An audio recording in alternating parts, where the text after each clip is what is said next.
Tony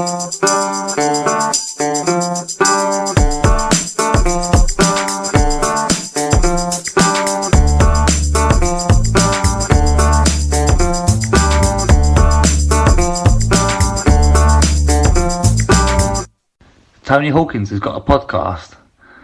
I hope he's better at this than he is washing the kit, because he was fucking useless. I've got a dog with me tonight, so I don't know if you can see her. I can just see the top. Is it a girl, is it? That's a little girl dog. What are you doing, I little can just girl see dog? the top of her head. Yeah, she's having a little scratch. Right, enough about dogs.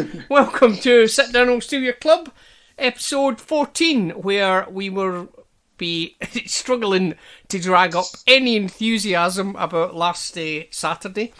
Be struggling to drop even less enthusiasm for next Tuesday, and we're probably going to talk about this forthcoming Saturday, because a lot of Saturdays and Tuesdays and that, I'm confusing myself now. I couldn't even remember that we had a game next Tuesday. Oh, of course, it's the replay next Tuesday, isn't it? We'll talk about the pricing aspect of that game later on. Anyway, I've got some views on that, but we'll start now. Yeah, I mean, I was there on Saturday, but Dan wasn't, so no. It was a, I don't know how best to say it, was a really strange experience. That's the emptiest I've ever seen that stadium for an actual game, because I've not been to any of those Papa John's things, so I don't know what they actually, it was just really weird. And we were in the press box, so we were like opposite, and when I went in, like, I rocked up at a little bit later than I normally do, you know, when I had the, you know, I met Tony and we got the pass and all that, and I said, oh, I'm just going to go upstairs to the bar. I went upstairs to the bar and it was pretty busy, to be quite honest, just like a normal day, so you didn't really get the vibe of what was about to come until I walked downstairs. And I walked downstairs because I had to walk right round the concourse, and it was just like there was no one there, you know. It was a really strange sensation to be in that ground, you know, like that.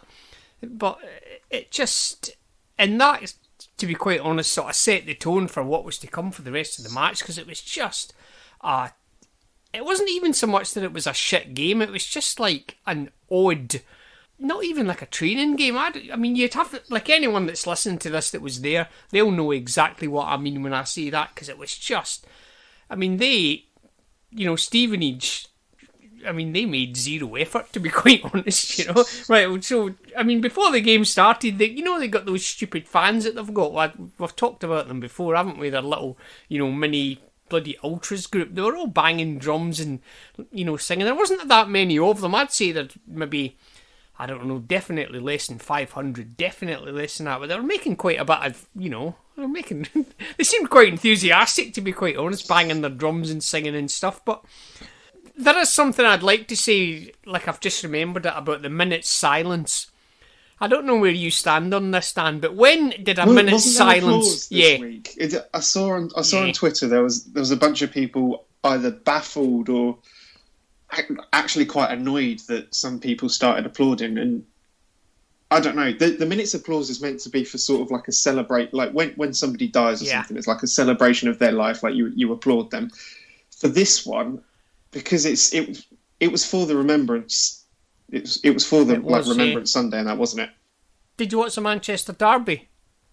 I didn't know. Oh, well, they did it there. You know, the old boy gets the trumpet out and does the last post. Well, he's doing the last post, and there's like, I don't know however many it is, 70,000 people like applauding, and I'm thinking, oh, that's not very good, is it? And they just kept going through the minute's silence, and it was a bit awkward, like, you know. But then when you went there and people were doing it, you know, at the stadium, and I just thought, nah, you've got this all wrong. I mean, I don't want to come off as some sort of old fuddy-duddy or anything like that, but I've seen on Twitter tonight that they're doing it again this week, and they've actually said there will be a minute's silence, so I don't know if maybe everyone, you know, someone's just thought, a minute's silence, you don't stand there and clap. But that's a minor niggle from me. I find it quite irritating when people do that. You know, a minute's silence should be, you know, standing up there and being quiet, so there you go. It's a bit strange that they're doing it twice, I think. I really genuinely think the reason they're doing it is because of what happened last Saturday. I know, like, I mean, it's Remembrance Day's tomorrow, isn't it? You know, like, you know, by the date, so that is what it is. I mean, so there you go. Right, that's me had a bit of a whinge. I will say one thing about the game and like about the experience. That is the lowest turnout that I've ever seen Yeah, I mean, it I've just really checked, is. I've just checked because you saying that you didn't think there were any more than 500 Stevenage fans. I've just checked because now I think when we have home games we put the away attendance underneath in the little graphics. There was just over 300 of them, 2,860 total, which what, including their 300, Jay? Well, that's not good, is it? What can you say? I mean, it was a stupid. We said it on here last week. We said it the week before. It was the most shittest of draws you could have possibly got for that. It really was. Unless you draw Yeovil away, that's pretty shit, isn't it? There's that to think about. The only saving grace about that is potentially we should be getting into the third round from that. But then I saw quite a funny comment just after the draw was made. It was like, it's all well and good saying, we can go and beat Stevenage, we can go and beat Yeovil, but then we're going to end up with something like Preston at home or something in the third round and then just go out there. Just nothing. The last thing I want to say before we actually talk about the match is their kit that they were wearing. Now it was yellow and black. I've got the I'm on the Dons Twitter now and they put a video up of Max Watter's second goal, which we'll come onto in a bit because I really like it. But their kit, no, I don't like that. Have you ever seen the film Rollerball, the 1975 version? I haven't, no. Go on Google right now and Google Rollerball Tokyo and tell me what you see when you do that. Rollerball Tokyo. There's an anthem. Right, images. What are they wearing? The Tokyo kit? Yeah. Me and Tony were sitting there and at first I said, that kit's really shit. Do you remember Captain Scarlet? I said, it's like a Captain Scarlet kit, but it was in the back of my mind and I just thought, what is that? You know when you've got something in the back of your mind and you can't just quite remember what it was, and then suddenly I goes, it's Rollerball, look, just like, it was an appalling kit. So anyway, that's me, that's all my whinges done. I mean, the actual game itself, the first half, well, I mean, within the first minute we had, what's his name, Max Waters had a cracking chance, you know, I mean, it really, you know, how it never went in is always a mystery, but as the game proceeded, we sort of found out why it wasn't going in, because I mean, it was just, I don't really know what to say. I mean, it's time and time again when you come up, and I'm going to say it, an extremely poor team, because they were extremely poor, we just can't seem to break them down, can we? We go up to someone like Wigan that will let us play, we seem to play right through them. I mean, I'm not a football tactician, but you would think, I don't know what to say. I mean, what's his name? Liam Manning was banging on about the block this week, wasn't he? And you think to yourself, well, it's your job, mate, is to sort of formulate some kind of tactics to get through that. I mean, I don't know. There was one point in the second half, they were attacking what would have been the cowshed end. We were attacking the cowshed end, sorry. And because we were sat where we were in the press box, we were about almost in line with the 18-yard box. You know where the press box is, don't you? Like, we were in there. And we were attacking. And I said to Tony, I said, look at that line. And there was exactly 8 of them lined up about 2 yards in front of the 18-yard box. I said, Jesus, look at that. In effect, what I can say was the old, I can't think of his name, Alex Ravel, he set up 8-1-1. That was his, it was just, there was a line of 8 of them right just slightly in front of the 18-yard box, and you just think, mate. But when they had a goal, which, I think one of their goals was from a corner. I'm pretty sure it was. I could be making that up, But it was just. I think their second goal, which it was a cracking goal. It really was. It was worthy. But that's really all they done. They just sat back, and I know they're in the shit, and they'll be lucky to stay up. But I don't know what to say. At the end of the day, they scored 2 goals and we scored 2 goals, and to be quite lucky. To be quite frank with you, we were really lucky to get a second one, because, from what I'm just going to say it, what can you say? See, that's interesting to me, because I didn't go, so all I've been able to see is sort of the 3-minute highlights that Dons have put up, that the FA Cup's put up. And this time they actually had a commentator on the short highlights, which they don't tend to do. And the commentator was he was banging on about sort of how we were really sort of dominant, but we didn't really threaten. Yeah, he's right there. But yeah, I also listened to Darling's interview afterwards, and it was really interesting to see the comparison, because he seemed to think that we were lucky to get anything from the game whatsoever. Yeah, I would agree with that. be quite honest. I mean, we just couldn't seem to put anything together. The only sort of, I mean, his goal, he was completely unmarked for that goal, because there was just no one near him, and he just put it, and that came from a corner. But I mean, I don't really know. We just couldn't seem to get any rhythm going, you know. I mean, they stifled. You know, they just sat back and says, "Here we are. Come ahead and see what you can do," which was ultimately, you know, next to nothing. But I'll agree with him. I mean, I reckon we were quite fortunate to even get a draw out of that. But equally as much, we were an infinitely better team than they were. I mean, they always seem to. Carry on. Do you think that the sort of the COVID thing is? Do you think that affected us more than it probably should have? We were just trying to figure out who it was, you know, that was affected, and we could only imagine it was Kyoso, Harvey, and bloody hell, I can't think of his name now. The other fella, that's a good player. One of the ones that I thought. But we're just, maybe... I mean, that's just supposition by me. It could have been anyone, couldn't it? You know. Yeah, I mean, like, I can't remember the team, I can't remember the bench, but I do remember from watching the highlights, I think it was in the second half at some point, it looked like we were playing Baldwin at right wing back or something, so maybe Watson as well, because otherwise I can't imagine why he didn't get a game. When the actual lineup was announced, I mean, I was in the bar when it came through, and I thought, oh, that's quite a bloody good lineup. That would have been a good lineup. I mean, the general consensus for people I was talking to, they seemed quite enthusiastic that it was that even if we hadn't had COVID in the camp, that we would have been quite happy with that lineup. To be quite honest, I mean, I was happy to see Fish in goal. I really was, because when I went in at first and had a look about that, Ravazoli was warming up, and you just assumed that it was going to be him. You know, I mean, no offence to him, but it was a stronger lineup than most people were expecting it to be.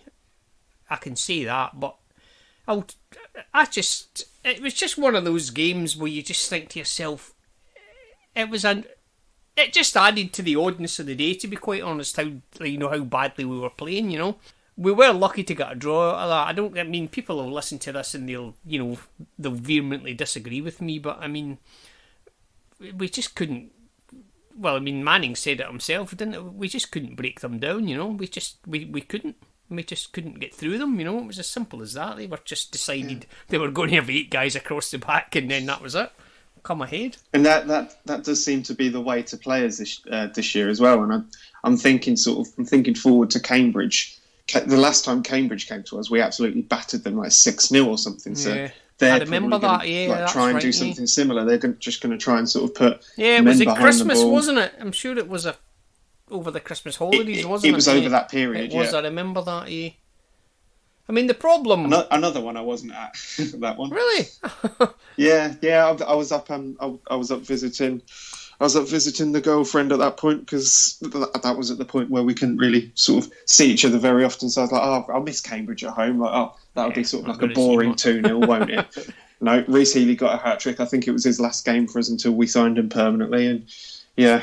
Speaking about managers, I mean, after the game, I ran up to feed the horses, because our radio show had been cancelled because they couldn't get. I don't know what it was. So anyway, so I was a lot earlier than I should have been, and I was coming back from the farm. I was listening to like a 3 Counties. It was about 5:45, and they had what's his name, Alex Ravel was on being interviewed. And to be quite honest with you, I mean, I sort of took against him a little bit, you know, after what he'd done at that time when we played them, when he moved to Northampton. Remember that? I just think, you prick. But he was exceptionally complimentary to us, and he did say that that's what he was going to do. He brought on, I think it was about the 70th minute. They had done nothing for 70 minutes, quite literally nothing. And then for the last 20 minutes, it turned out to actually be quite it was all right game. But for the first, I don't know, 70, maybe 80 minutes, it was just absolutely ridiculous. But he did say that was what his tactic was going to be. So, and it worked quite well. He said that we are the possession kings, and he was quite happy to sit back and soak up the pressure and then, try and hit us on the break, which is ultimately what they done. But I mean, it's not. Well, I've said this. We've said it on this podcast a million times. You would not want to be seeing that every week. I mean, it was even worse than when Tisdale was here. I mean, it made Tisdale look like an attacking sort of go ahead guy. You couldn't. I know they're fighting for their life. I mean, they really are, but God knows. Well, so they've been on a bad run of form. I don't know exactly how bad, but their fans are sort of worried. And the very first thing that the commentator on the highlights said was that Stevenage had lost their last 6 away games in the FA Cup. Blimey. So, yeah, I think it sounds like sort of just a draw for them is an excellent result. And then, yeah, I don't know. I don't know what to think about the replay. If it's worth trying to go through for the money, obviously, but can we really be bothered when it's Yeovil away at the end, like the other end of it? As a fan base, I think like the players should always obviously want to win, the manager should want to win, but as a fan base, I'm just like, honestly, next Tuesday, I just don't care really. I genuinely couldn't care less about that. I've had a conversation with someone today about it, and I think the pricing, I can understand why they've put it at 22 quid, because, I mean, look at the shit state that Rangers have found themselves in again, they're £23 million in debt, and not again. Yeah, that's mainly down to the fact that, what happened last year sort of thing. I mean, and various other extenuating circumstances. But you're thinking clubs like Stevenage, they must be living right on the wire, So, but the way to do that, I would have thought would have been better. I mean, I think they'd be lucky if 150 of us go. I think they'll be extremely lucky for that. And they'll be extremely lucky if even 150 go for Milton Keynes on a horrible wet Tuesday night. 2 there anyway. I mean, if it had been a league game and we were in the same league as them, and they'd priced the games at 22 quid, I would have been thinking to myself, sorry, my dog's growling. I'd be thinking to myself, that's a bit pricey, mate. But for a bloody, first round of the FA Cup replay on a Tuesday night, 22 quid. I'm really sorry. I thought 16 quid was a bit, I thought it would have been better being 12 quid for us, but 22 quid for them, I think is just, nah. They've priced themselves out of that. They're sort of caught in the same thing that we are, that they probably know it's not going to be there's not going to be very many people that go, from us, even from them. Like, as much as we say Stevenage is just such an uninspiring, unattractive fixture, MK Dons for them is exactly the same. Yeah, like we've played them enough.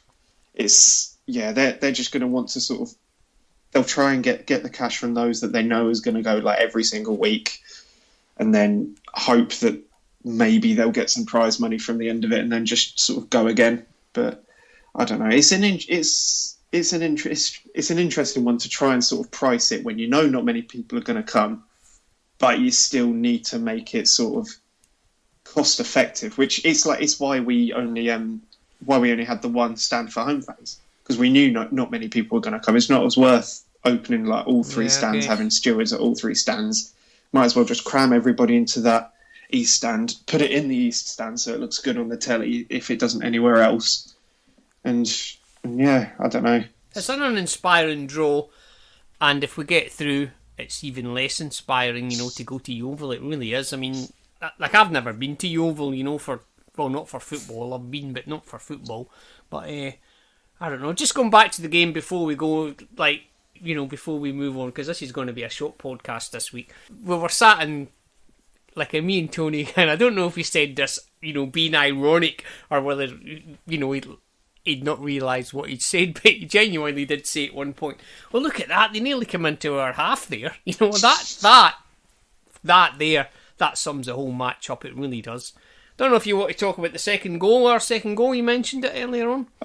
Yeah, well, I mean, even our first goal, I thought that was really good, just for Darling to get his head on it and just to take it away from the goalkeeper. But the second goal, to me, that is, it's what we want. It's what we want as a fan base. It's what we want just watching football. Because the pass beforehand from, I think it was O'Reilly, I'm just coming up to it on the highlights again. The pass before it is brilliant. Yeah. But then the finish itself, it's top quality. It's top quality, because normally, maybe this is why I'm not a professional footballer, but I'd have put it sort of across the goalkeeper instead of trying to go for his near post. Yeah. He just absolutely hammered it past him, and I think it's 3-3 for Waters now as well. So it's like we were saying, I think, after he got his first goal at Gillingham, it's like we've got 3 very, very good striking options, And even if the game wasn't very good, even if we didn't play very well, the fact that Waters is getting goals, the fact that O'Reilly's still getting assists, like Darling's getting on the score sheet, there are some positives to take away from it.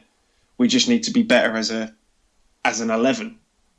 When we were coming out, me and Tony were walking round, and bloody hell, what's his name now? The MKDSA bloke. Oh, bloody hell, what's his name? Can't Colin. think. Yeah, Colin was stood there taking pictures, and he's going, look, they just seem to be, passing it about. We didn't seem, and he was right. We just seemed to be, rather than trying to, I don't know, get through their press, or sorry, not their press, their bloke. We just seemed to be sort of trying to, I don't know, gently probing. And I thought to myself, we are a better football team than them. If we genuinely had gone for that, I think we could have got through that. I mean, but ultimately we didn't. So what can you say? It was just... That makes it sound a little bit like it was more sort of a Russell Martin MK Dons team rather than a Leo Manning's team, like just sort of passing it, not really probing too much until sort of the right opportunities there. Is that what it seemed like? Did it seem sort of like more Russell Martin than we've had since he's gone? Yeah, that's a good way of putting it. I mean, they just couldn't string a pass together. They were, they were putting it out of play. They were passing it. We were just going up and taking the ball from them. But us, I really do think if we had I just don't know how, it was a really odd game, to be at, because you just think we're better than this. Even the players we've got on the pitch, we should be better than them, but we just couldn't. We were better than them. Like I've said it earlier, we were the better team, but ultimately it's run out as a 2-2, draw kind of thing. When they first went in, you just thought, oh, you're kidding, aren't you? And then I think it was only about 2 or 3 minutes later the second one went in, and you're just thinking, where the hell's this come from, because you've sat on your arses for, 70 odd minutes, but, what can you do? Nothing. Take them to a bloody replay and give them 22 quid, now you're alright. So, what can you do? Yeah, I think Harry Darling in his interview, he generally used the word sloppy. That's a good way of putting it, yeah. We were a bit, I'd say, disjointed even, we just couldn't seem to, I don't know what to say, it was just... I don't think the atmosphere. I think if there had been more people in there. Sitting where we were sat is another extenuating circumstances, because you couldn't really get overexcited, could you? Because we were sat quite literally about 3 feet from that Paul Doyle bloke. So he's broadcasting, and we're thinking, can't even really say anything, in case you pick up me going fuck or someone on 3 counties. But yeah, it was a difficult. I didn't enjoy it, I'll be honest. I wasn't looking forward to going.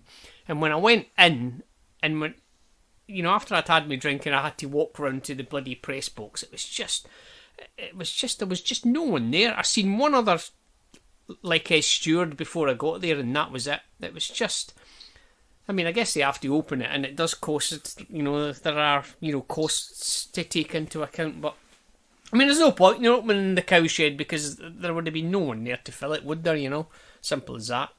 Games. No, but then even then, if we'd have had sort of like, say the sort of even half of the noisier lot in the cowshed, maybe in the second half when we're shooting towards there,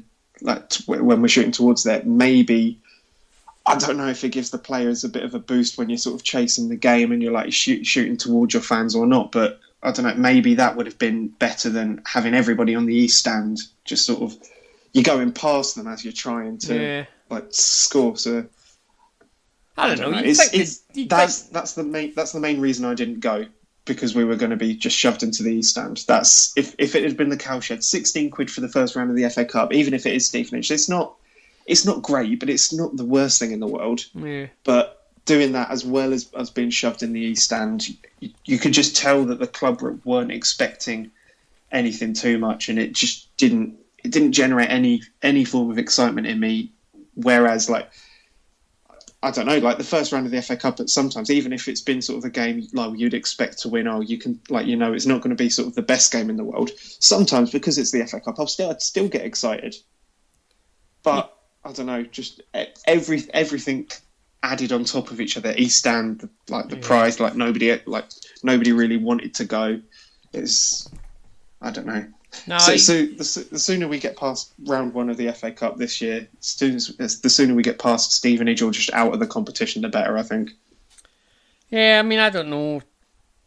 I'm not that interested, to be quite honest. And like you say, that was a brilliant thing you said. Even if you do get through to the third round and you draw someone like Preston, you just think, oh, that's the bloody point, you know? I mean, we came quite close last year, didn't we? Just for, for bloody penalty kicks, wasn't it, against Bolton, but what can you do, Not Bolton. Was it Bolton? Can't remember now. We played Eastleigh, I think, in the first round. That was the penalty one, and then we played Barnet in the next round. Jordan Houghton got injured for about 3 years. Who did we get away in the third round, though? Premiership, wasn't it? Who did we get in the third round? Burnley. Burnley, that's away. it, not Bolton. Burnley, yeah, so, yeah. Well, what can you say? Right, moving on, because this is going to be a short one, because, like you say, Dan wasn't there and I wasn't that interested. So this Saturday is Cambridge. I'm looking forward to that, to be quite honest. I have... when, like a few weeks ago, do you remember I mentioned my sort of night out with the Irish lot? Yes. The Irish Dons lot. We were in Red Dot Bar after that game. I think it was the Wickham one. And Harry Darling came in and he came and sort of sat with us for like a couple of minutes. Oh, real? And in my drunken state, I got him to promise me a hat trick. So you're I know laughing there. I know you personally don't like to do predictions, but I'm going to do one now because it's going to be 3-0 and Harry Darling's going to get a hat trick. I don't know where they are. Are they quite low down? I'm assuming they're near the bottom. To be quite honest, I think they're sort of mid-table-ish. Yeah, because they've got a few good results over the course of the season. Where are they? They're 10th. Really? I'm surprised. They've won their last 2 league games. Oh, real? Yeah, I am looking at Cambridge. Yeah, and they've got our old mate George Williams as well. They have, yeah. Because what was that? I can't think. He was on Twitter recently, wasn't he? I forget what he was talking about. It was him, and I thought, oh, was that the George Williams? No, someone retweeted him. That Max, the guy that does the Guardian podcast, retweeted him. And I thought, was that George Williams? And it was, so yeah. I didn't realise he was there. I still thought he was at bloody Bristol for some reason. I'd happily have him back. Yeah. I would. I know he's probably not sort of a starter anymore, but I think the main reason we got rid of him was because of Russell, and now we've sort of gone away from that a little bit. Someone like George Williams would be just really good. One, to have around the place. Two, because he's so versatile, he could have sort of like slotted into right wing back if we had Watson and Kioso out. Sorry, I'm back, the dog. Someone was outside the door, wondered what it was. Thought it was one of the other dogs that got out, but actually not. No, I was just saying I'd happily have George Williams back because he could play everywhere. He'd probably be good for the dressing room because he always seemed to be. But yeah, he's going to be playing in probably black. They're probably going to play in their black kit actually, which is a lot nicer than their home kit. I don't know if you're planning on going to the away game, but sorry, that's one of the ones I'm going to do. Go, hopefully, I would say go purely to see Cambridge's home kit because it is strange. Is that yellow? It's like the amber and black. Oh, blimey! More rollerball. It's like normally they'll do some form of pattern or they'll do stripes or whatever. This time, it's just, I'm trying to sort of find it on Google now, but it's just really weird. It's like Chelsea's kit is a bit mismatched this year. They've got 2-3 different patterns on. I'm just gonna, if I can turn my camera around somewhere. Oh, I see it. Yeah. Oh, right. Yeah, I would recommend going to the away game just to see their home kit. Like one of those design your kit things that kids used to do, isn't it? Right, I'm going to. It looks like a bit of a jigsaw. Yeah. Right, but yeah, we'll win this weekend. I think none of their fans are overly confident, judging by what I've seen on one of some of the forums. One of their forum threads, it was, where are we going to drink on Saturday? And it's ended up divulging into who's worse of a football club, AFC or Milton Keynes. Oh, really? Well, that's good news. At least they got their priorities right. Right, just before we go, there is something that I'm going to bring up, and it's nothing football related, but the quality of the beer on Saturday in that new supporters bar was absolutely appalling. It really was. It was possibly the worst pint of Guinness that I can remember having for years, and I'm not joking when I say that. I was sat with Southstander and he said something and I thought, you're right, mate. He says, that's laying in those pipes for 2 weeks, that has. You know, it was horrific, you know. So if you're a member of the MKDSA, you need to get that sorted out right now, because that quality of that beer was dreadful on Saturday. It really was. So there is something, and I'm just trying to look at the forum, because Colin has mentioned that, and where's the quoted post? Oh yeah, so he mentioned the Guinness. He mentioned that the staff were just sort of fobbing it off by saying, "Oh, like, what do you expect?" Like, at the fact that it's that bad. They're bringing in a local craft brewery. They are. I'm looking forward to that, to be quite honest. That'll be... Yeah, I don't know who they are, but... I think they're from Ampthill. I've not heard of them myself. Yeah, the Kelchner Brewery. So right, there you go. I think they've got pop-up stands, so you won't be having to deal with those, you know, entertaining bar staff is the best way you could describe them. They were alright this weekend. I mean, there was a bit of a to-do when I was there. I'll just say this and then we'll wrap this up. You know how there's normally like 3 queues, isn't there? Well, what happened this Saturday was that everyone was queuing up, you know, towards the door at one queue, and then when you got to the head, you know, they were calling you across. So I got served, and just as I was getting served and grabbing my pint, a bloke came in from the other side and completely jumped the queue. And as I'm walking away, this bloke genuinely got into an argument with someone else, and he actually used the words, "Don't get Lairy with me, mate." And I just thought, brilliant, you have watched every single. Brilliant, mate. You are a massive Danny Dyer fan. It was great. So, I don't know, I don't know. They need either... I don't know, because the way the queues work there, you're always going to go sort of to the right-hand side facing the... It's a bit hit and miss, I'll give you that. Because if you go on the left, if you get too many people, you're sort of there in and amongst all the tables and that. So, I don't know. I personally think they need another kiosk somewhere, but I don't know how easy that would be to... Well, it's a big enough area. Oh, I'll tell you something that I've just remembered. You know how they've hung a load of shirts up? Yes. They've been told by Health and Safety that they've got to take them down. They're a fire hazard. Oh, you're joking. I'm not, honestly. I don't know if that's... Well, it's not secret, you know, privileged information, because like Colin seemed, and John Samuel were a bit perturbed, to say the least. So John had said to this guy, that, you know how you can't... They're quite high up, aren't they? You know, so John Samuel...